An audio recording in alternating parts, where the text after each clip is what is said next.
Quelles sont justement les qualités physiques, mentales pour une telle aventure? Qualité physique, très résistant, très endurant. Donc avoir un bon entraînement préalable au niveau de tout ce qui est tendons notamment, et avoir une bonne musculature, puisqu'on a une fonte musculaire qui est particulièrement importante. Qualité mentale, résistance. La résistance, l'endurance, c'est-à-dire ne jamais lâcher, quelles que soient les douleurs qu'on peut avoir, notamment au niveau des escars, hein, puisque bien évidemment on attrape des escars assez rapidement, et bien il faut savoir passer au-dessus de la douleur et continuer de ramer. Je me rappelle notamment une fois où, après avoir pris donc, mon petit déjeuner, j'ai positionné le GPS lorsque j'ai commencé à ramer. J'ai ramé pendant 5 heures non-stop de toutes mes capacités physiques.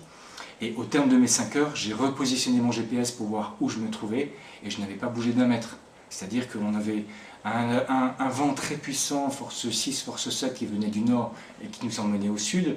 Et face à nous, nous avions un contre-courant équatorial qui nous empêchait de passer à l'ouest.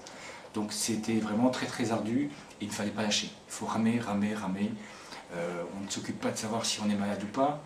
J'ai eu énormément de difficultés à m'alimenter pendant 15 jours, mais ça c'est pas grave, on continue. On continue jusqu'à ce qu'on ne puisse plus et qu'on nous dise bon ben hop, on arrête la course pour toi, c'est fini.